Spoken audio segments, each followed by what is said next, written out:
What's up? This is Adam Watts, and this is a podcast about all things, everything, unfiltered, just thoughts and things and that are whatever's in my head. Anything unfiltered is usually bad. Usually good stuff is filtered. Filtered water is good. You use filtering to make just things better. So this is unfiltered, so don't expect much.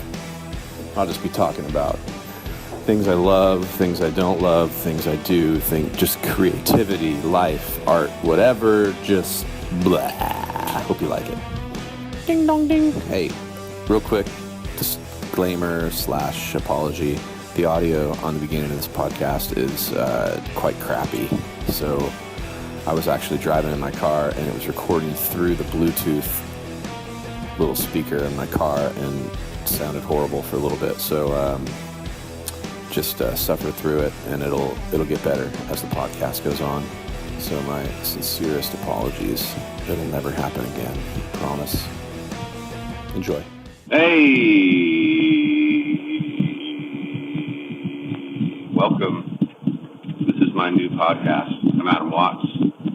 Your lonesome solo. What am I? I'm your MC? No, I'm your butler? No, I'm your host. Host, that's the word.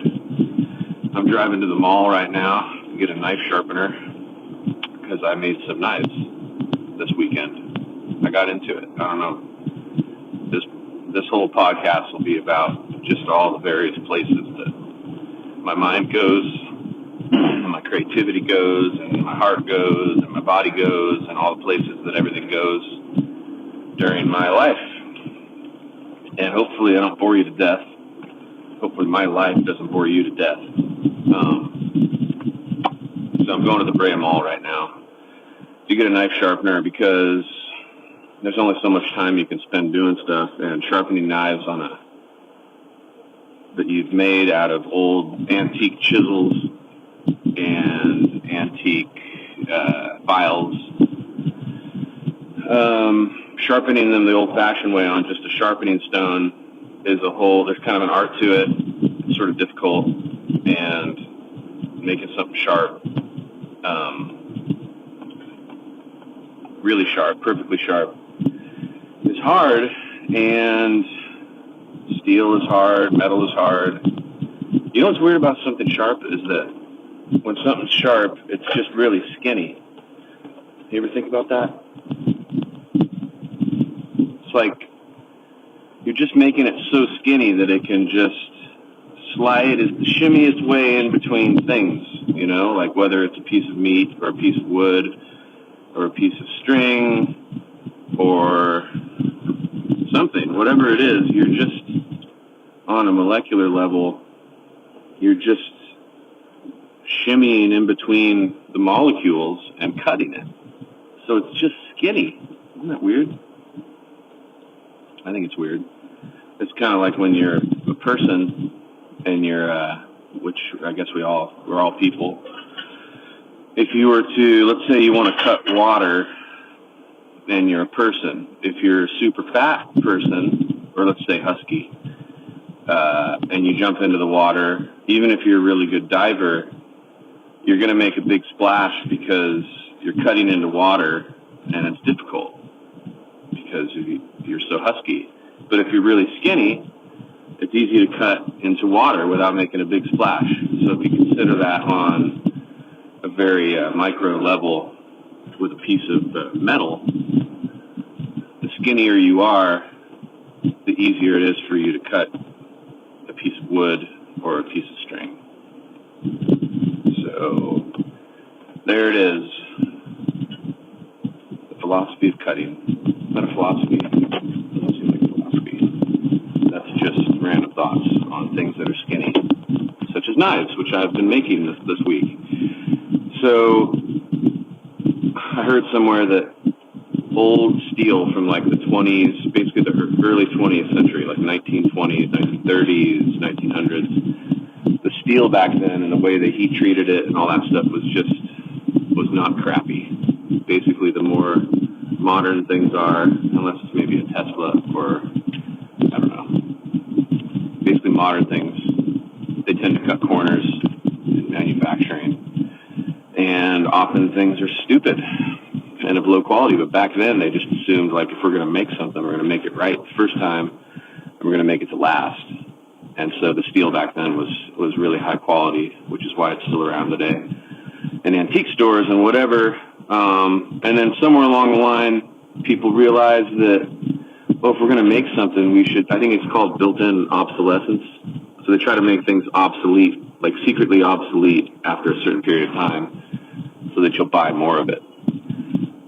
So I heard rumors that, or there are rumors going around the world about, like, Apple products, built-in obsolescence. So like an iPod would just sort of start to break after a couple years so that you'd buy another one. Because if they made iPods well, first of all, it's digital technology, so it's always getting better and better. But if you think about it, if you make something to last, like an iPod, then you just buy one and you're good. But they want you to just keep buying them, and then they build all this mystery around what, it's so amazing and whatever, and you want it so bad and you get it, and then the new one comes out, and for some people it's like, I don't need the new one, I got the old one. But what if it just sort of breaks or stops working? And built-in obsolescence, they could easily program into it that after a certain period of time it starts to glitch and stuff, and you don't really think it's like, you don't lose faith in the brand, but you just sort of think like, I have the old one, it doesn't work as well, it's glitchy, whatever. And then, so you want to go buy the new one. So they're right in that gray area. Maybe. This is a conspiracy theory. I'm not too big on those. But the main point is, I went to an antique shop in Temecula, and there's a dealer there that has lots of old tools, and old tools are awesome. So I bought some old files, and wanted to make some knives out of them down at my cabin in Julian. So I have old grinder, I have a new grinder, have some different things. So I decided I'm going to make some knives. So I made a machete, and I made like a shop knife. The shop knife is like a short knife. I made that out of a chisel and got some, I've been really into wood lately. I like wood. And I found out about this wood called desert ironwood, and it's like almost as hard as ebony, or around that hard, which is extremely hard. There's like a rating system for the hardness of wood. It's called the Jinka rating system, and it's some kind of hardness test that they do. I don't know what it is. It's like pounds per square inch of pressure or something that they do on the wood, and that's the density of it.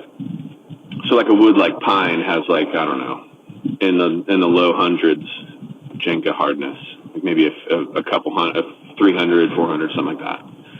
I have to check, but basically that's fairly soft. So you could almost like push your fingernail into that wood and it would make a little divot. And ebony is near the top of the scale, somewhere around 3,000 hardness. And desert ironwood is up there somewhere. I can't remember exactly, but a wood like walnut or oak will be around like 900 or 1,000. That's considered like a hardwood that you can make furniture out of. But when you get up into like 3 times that hardness, it's almost like, seems like it's as hard as metal almost. So it's incredible. You can use it for things like knife handles, which is what I did. Maybe I'll show you a picture of that right now, or not, if it's just an audio podcast. I don't know. So what was I getting at? Oh, anyway, so like I made a machete out of a file, and then I made a knife, and I'm back in Brea now, as I said earlier, and I sharpened them pretty good, but then I was like, I want to make these perfectly sharp, and so I looked online at like a modern sharpener, and I'm going to get it. What is it called? It's like a Wusthof. It's like a German company. And there's 3 little things you slide the knife through. The first one is more to get the big bevel on it, and then it gets down to like a razor sharp edge. So, impulse buy. I'm driving down, I'm getting one. Side note, the steel was so hard on the machete that it grinded my grinder down. So like, as it's sharpening the metal, part of my grinder is coming off. So there was like metal shards and, like dust coming off my grinder wheel. So I need a new grinder wheel also because the steel is so hard. And I was breathing all that in all week. So this is gross. So earmuffs. But at the end of the day, you blow your nose and it's like, wow, it's gross. And then I was wondering how much of that went into my lungs.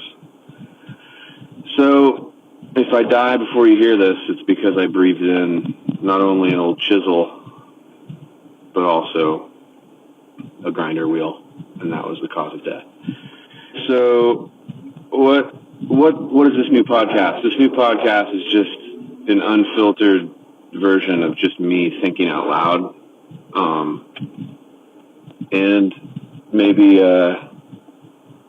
that's not interesting, but maybe you're like me and you just like to hear people think.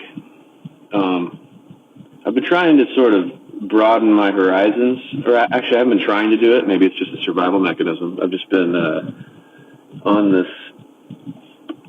search to sort of break down the walls between all the different the ideas I have about who I am as an artist and a person and what it all means. And over the past few years, I'm sure I'll touch on this a lot throughout these podcasts, but I've spent my life really focusing on music to the point where you get so deep into it that you don't even know what it is you're doing. Like I did that with drumming and songwriting and producing and mixing and engineering and singing and all this stuff. And over the last few years, during the course of writing my book and stuff, my book's called The Human of Being Art. I'm getting in touch with what it means to just express myself through myself, like creating stuff. And it doesn't matter what it is.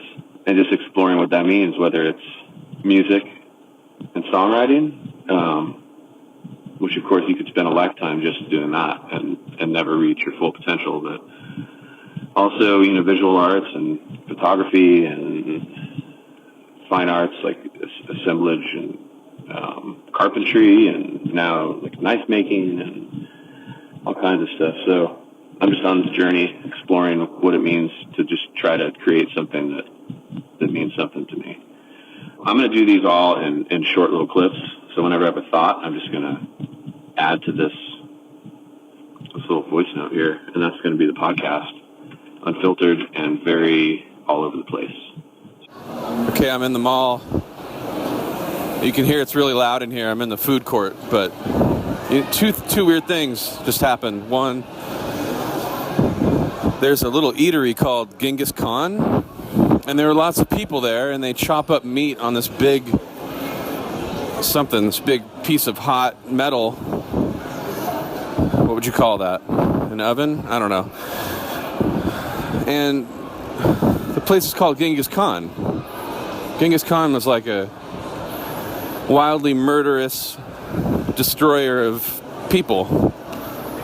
It's very weird. Like, I didn't see a place in the food court called like Hitler where they, I don't know, gas chickens and you eat them. That's just very weird. Genghis Khan must not be famous enough for people to think about that, but people don't seem to mind. And then the other thing is when I was walking in, there was a blind person, a blind gentleman, I guess you would call him, waiting at the curb for somebody to pick him up, and he seemed so free, like he was just waving his arms around and smiling, and it seems like that's one of the positive aspects of being blind, is that you, I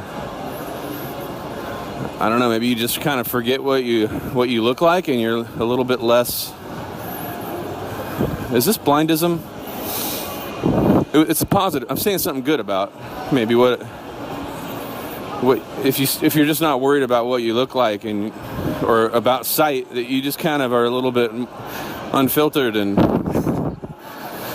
just do and let your body move how it wants to. I'd like to try that someday.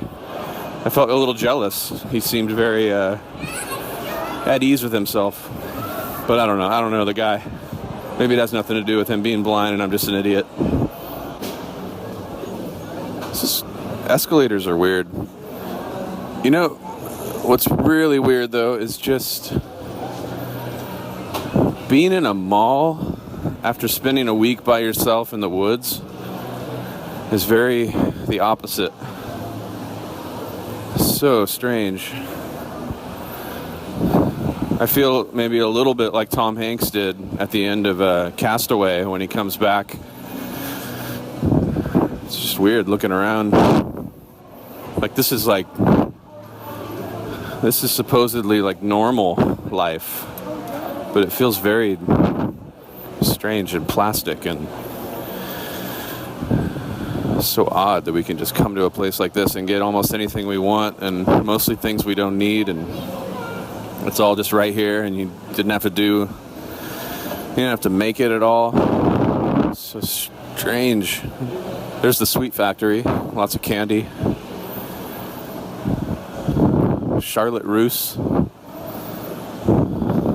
Banana Republic, Tivana. What is this life? Hey, there's Tesla. I do kind of want one of those just to have it. Why else would you want it? Am I pausing too much? Am I leaving too much space in between things? I feel like maybe walking around the mall while you're doing a podcast is a bad idea.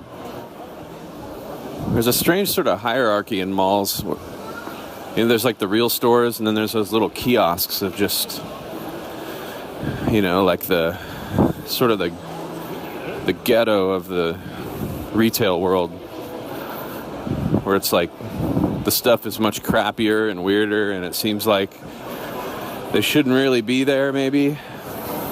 Almost like they're selling counterfeit products and fake hair that clips into your real hair, and they look at you like, get over here and I'll sell you something.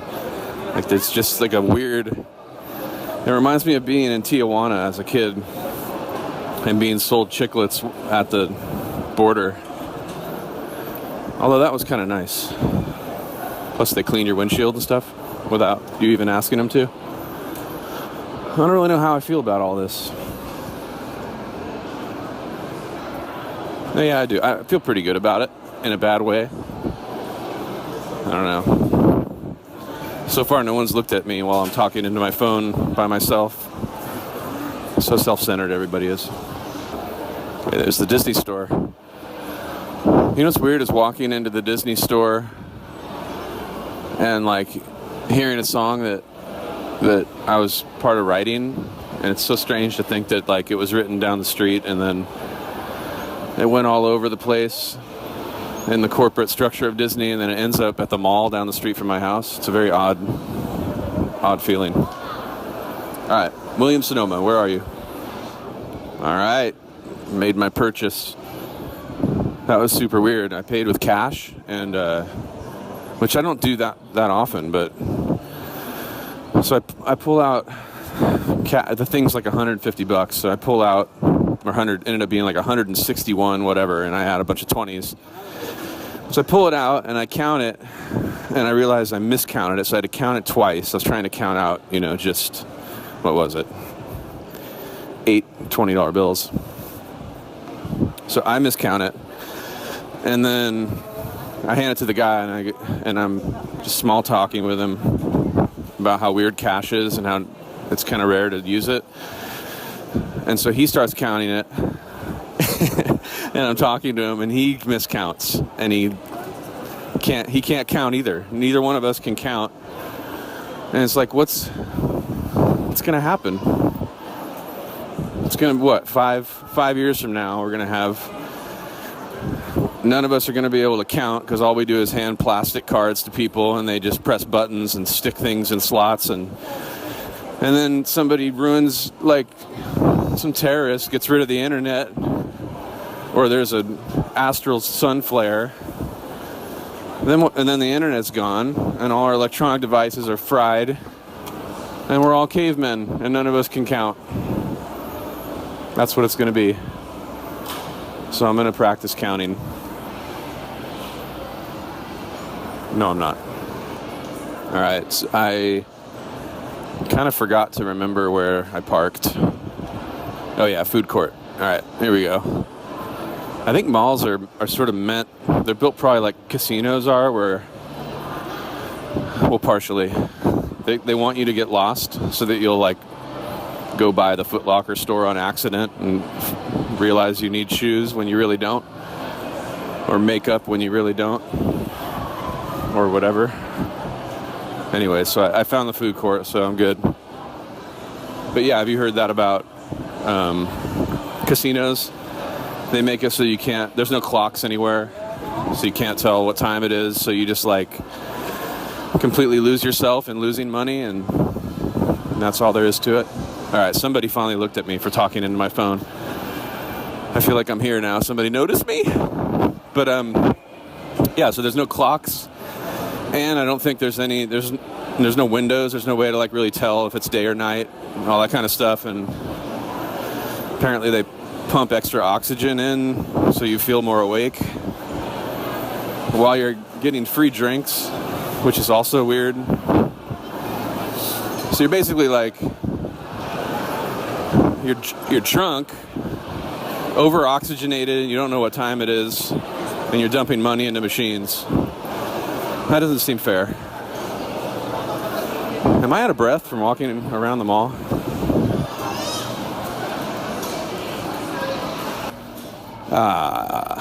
Exiting the mall.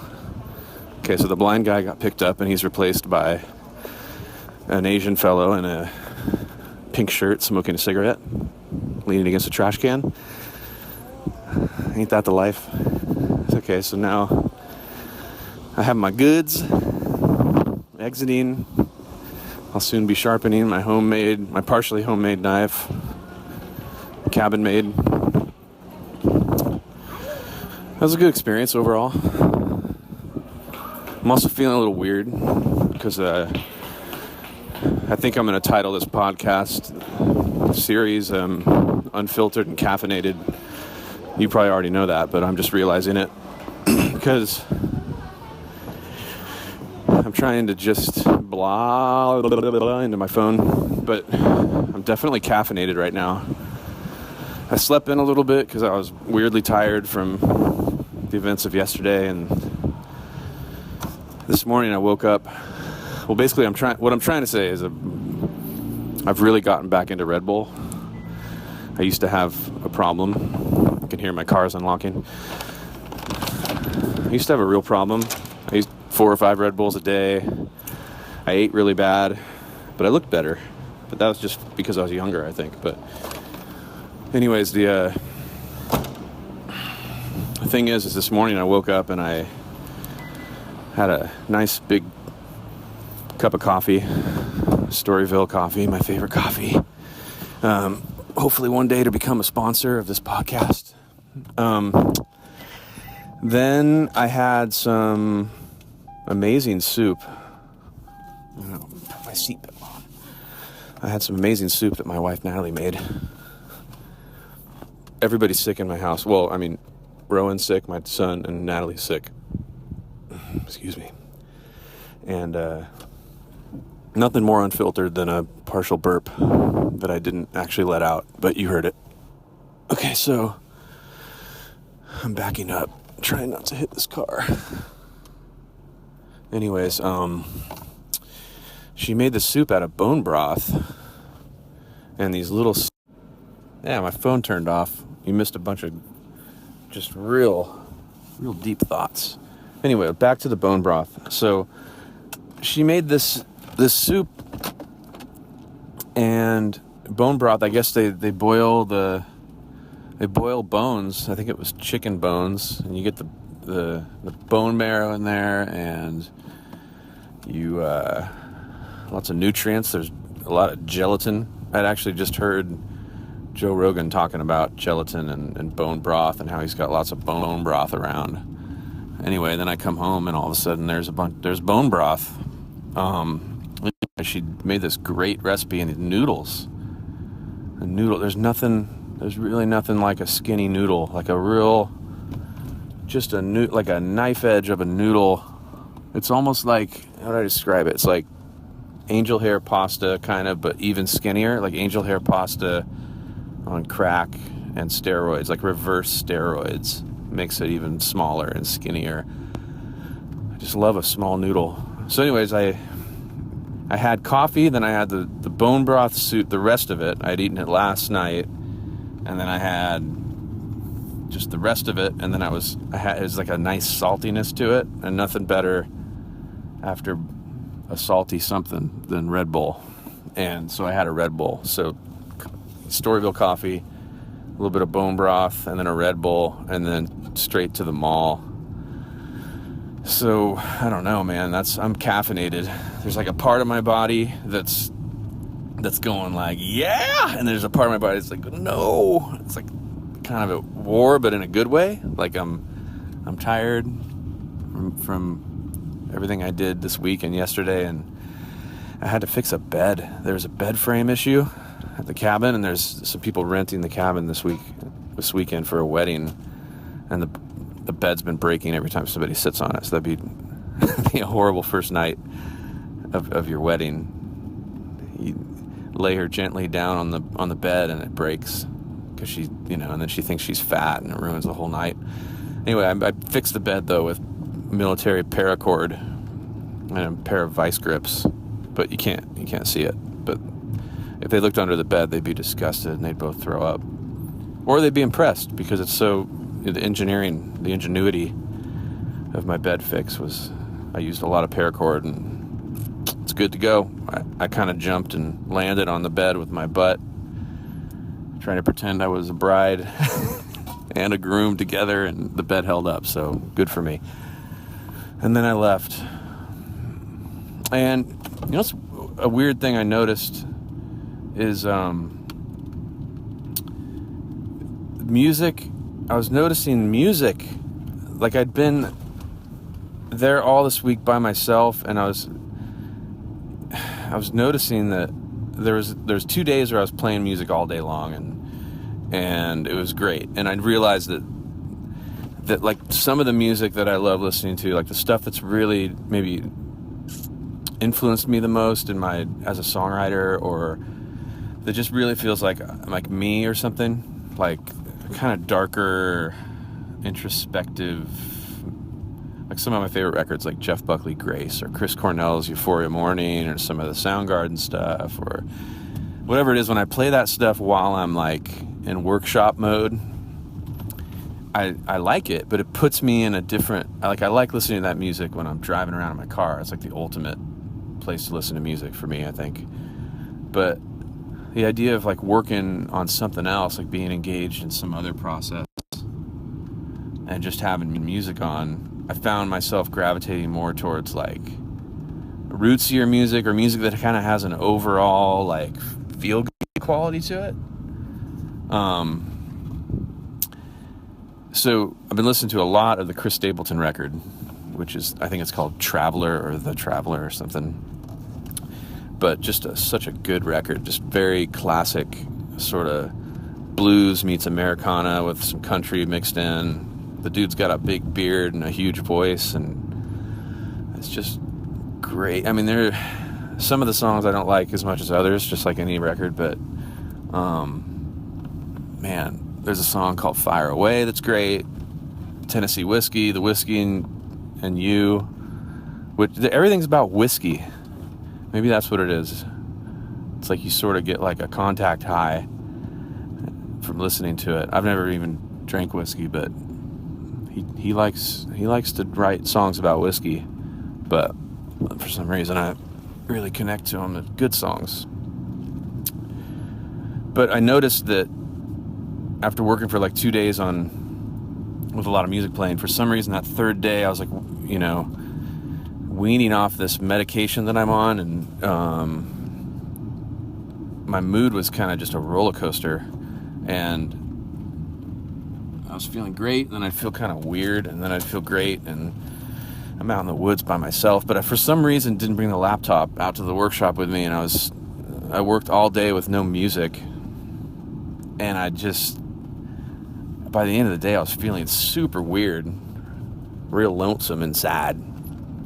and just kind of like a dark cloud had sort of hovered over the world. It's funny when you're in the woods and you feel good and everything's beautiful and you're like, you're taking deep breaths and everything feels good. But then if you feel weird inside and you're in the woods, all of a sudden it becomes Blair Witch and you're like, everything seems, dangerous and scary, and suddenly you feel like there's gonna be some murderer in the woods that's gonna sneak in and steal your soul. Very strange. The woods are like the great multiplier of how you already feel. There's like less distraction and it feels natural. It's almost like, it's the opposite of the mall. The mall will like kind of make you feel like, everything's okay. Everything's here. Everything's at my fingertips. There's people everywhere.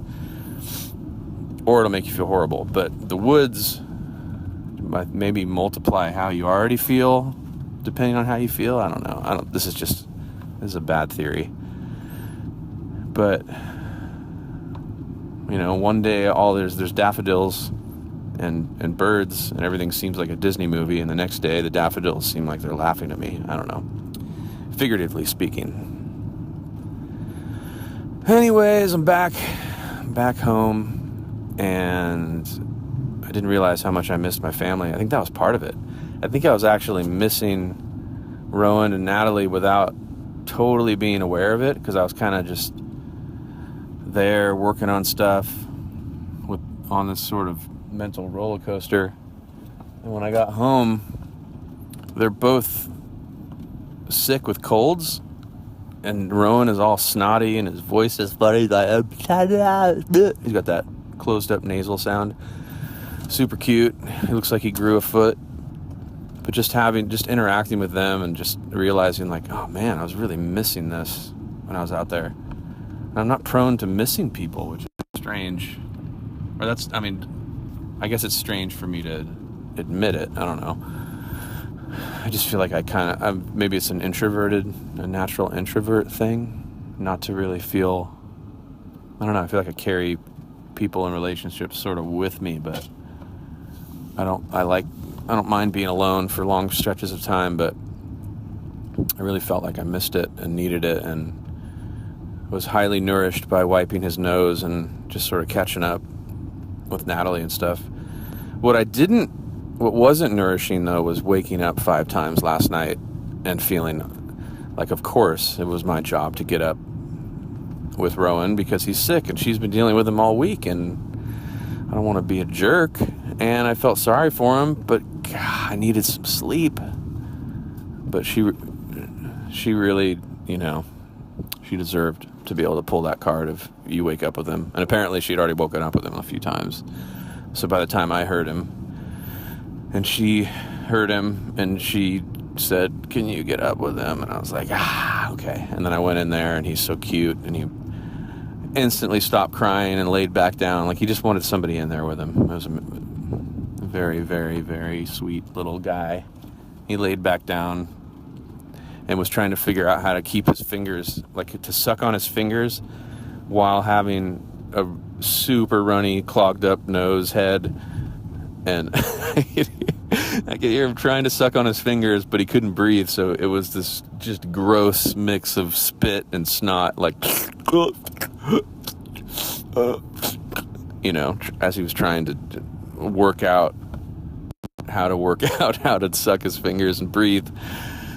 And so I'm just sitting there in the dark rubbing his back, and he's doing that. And then when he seemed okay, I would walk out and then lay down, and then 10 minutes later I'd hear him crying again. So that was like, I did that little routine 5 times before. I think it was like encroaching on 5 a.m. and the sun was just starting to come up, and that was the last time. And then he stayed asleep until who knows when, because I slept in past them waking up.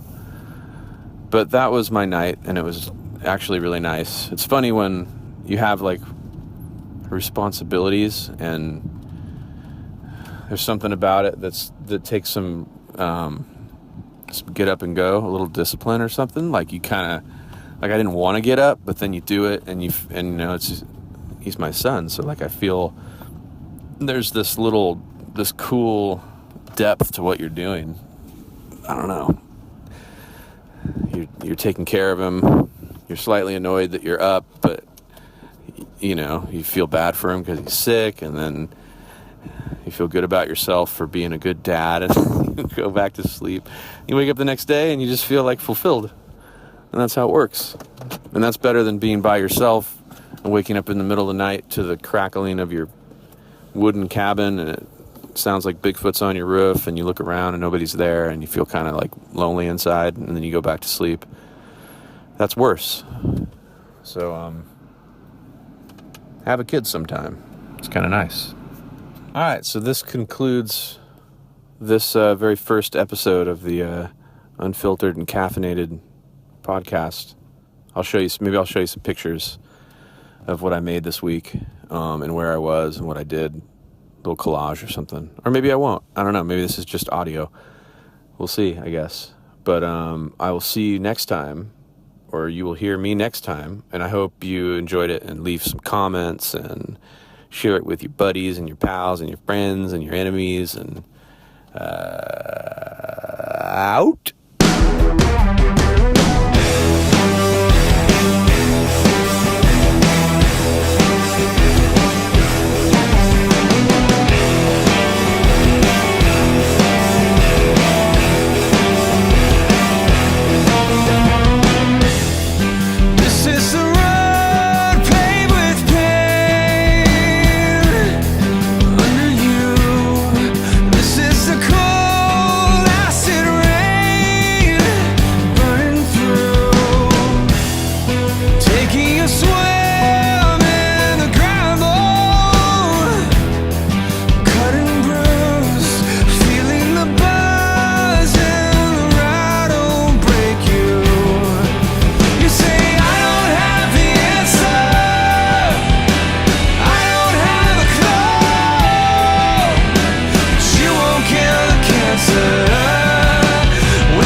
So hey